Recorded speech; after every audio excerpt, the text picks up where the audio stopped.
আমার এই সাইটে একটা ভিডিও চলছে, দেখতে পাচ্ছেন। আমি স্ক্রিন রেকর্ড করেছি। আইডি টাকার দীপক ব্যাপারী। তো ভিডিওটা শোনো, তারপর কি এর বিষয়ে আমি কিছু কথা বলবো, ঠিক আছে? আরামবাগ টিভি নামটা কি একটু জোরে বলুন। শফিকুল ইসলাম আমাদের সম্পদ। জানিয়ে দিতে চাইছি মাননীয়াকে, বাংলার সম্পদ। ভুলটাকে ভুল বলে দেখায়, ঠিকটাকে ঠিকভাবে দেখায়। এই যে ছবিগুলির যে নিয়ে নওশাদ সিদ্দিকী ভাইজান কিছু কথা বলেছিল কিছু বছর আগে, বুঝতে পেরেছেন? কিছু বছর আগে নওশাদ সিদ্দিকী ভাইজান এই শফিকুল ইউটিউবারকে নিয়ে কিছু কথা বলেছিল। কেন বলেছিল জানেন? সেই সময় শফিকুল ইসলাম খবর সত্যটাকে সত্য বলতো, অন্যায়টাকে অন্যায় বলতো। সেই কারণে নওশাদ সিদ্দিকী ভাইজান এই কথাগুলো বলেছিল। আর আমরা তো এখন তো দেখতে পাচ্ছি শফিকুল পুরো ফুল বিজিবির পক্ষে খবর করছে আর করে যাচ্ছে। কেন জানেন? বেশ কিছুদিন আগে যে আরাবুল বাগানি বলে যে ইউটিউব চ্যানেল জেনার আছে, তিনি ওনার কিছু কথা বলেছিল, তা ওনার চরম লেগে গেছিলো, বুঝতে পারছো? তারপর থেকে পুরো একদম খুললাম বিজিবির ছাপটে খবর করছে। এই জন্য আই লাভ মোহাম্মদ এই বিষয়টা নিয়ে এমনভাবে খবর করেছে, যে কোনো মুসলমান ব্যক্তি যদি শোনে তার মাথা গরম হয়ে যাবে। এমনভাবে খবরটা করেছে আরামবাগ টিভির শফিকুল, আপনারা সকলে জানেন। আর এখন দীপক ব্যাপারী ওই ভিডিওটার থাম্বনেলটাকে কাট করে নওশাদ সিদ্দিকী ভাইজানের পুরনো ওই যে 2-4 সেকেন্ডের যে ক্লিপটা শফিকুলকে একটু প্রশংসা করেছিল, সেই ক্লিপটাকে নিয়ে এখন দীপক ব্যাপারী ভাইরাল করছে।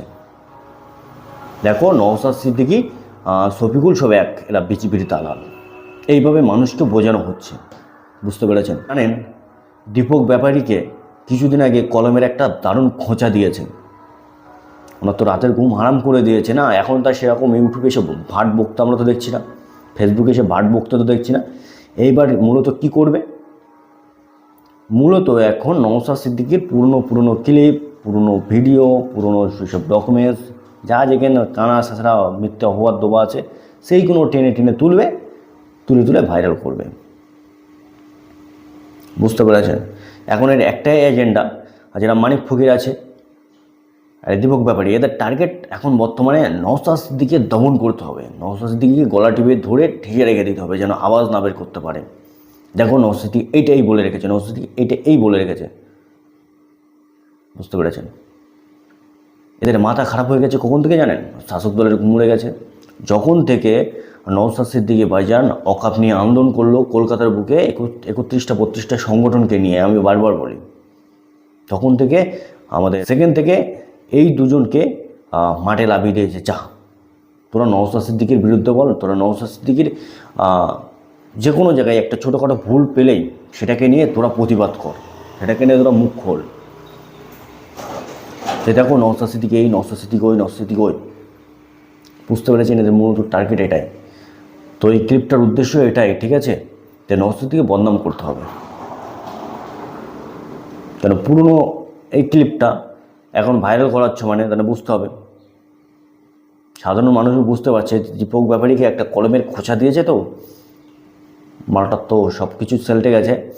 সেই কারণে এখন নওশাদ সিদ্দিকীর পুরনো ওই ক্লিপটা নিয়ে, আর এখন এই যে শফিকুল মহাশয় যে ভিডিওটা বানিয়েছে, তো এই ভিডিওটার কারণে আর ওই কল রেকর্ডিংটা নিয়ে, ভিডিওর রেকর্ডিংটা নিয়ে এখন এর সাথে জুড়ে দিয়েছে। দেখো, তোমাদের নওশাদ সিদ্দিকী আর শফিকুল একই, সব বিজিবির হাতে তামাক খায়। আমরা জানি হায়দ্রাবাদের আসাউদ্দিন ওয়াইসিও বিজিবির হাতে তামাক খাচ্ছে না, তোমরা বলছো না? নওশাদ সিদ্দিকীকেও বানাই দিয়েছো। আমরা সকলেই জানি এরা ইমানদার ব্যক্তি, গলা কেটে দেবে কিন্তু ইমান বিক্রি করবে না। এরা আমাদের বিশ্বাস, ভরসা। আর তোমরা যত খুশি কালিমালা তো লাগাতে পারো, কিচ্ছু যায় আসে না, বুঝছো? মাননীয় দীপক ব্যাপারী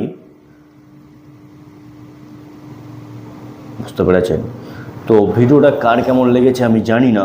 আপনি যদি নওশাদ সিদ্দিকীর বিগ ফ্যান হন তাহলে এই ভিডিওটা একটা শেয়ার করবেন, কেন আপনার একটা শেয়ারের কারণে ওই দীপক ব্যাপারীর ওই ভিডিওটা থেকে ভুল বুঝবে, তারা এই ভিডিওটা থেকে অবশ্যই তারা নিজের মতামত রাখতে পারবে। তো চলো, ভালো থাকবেন, সুস্থ থাকবেন, দেখা হচ্ছে নেক্সট কোনো ভিডিওয়।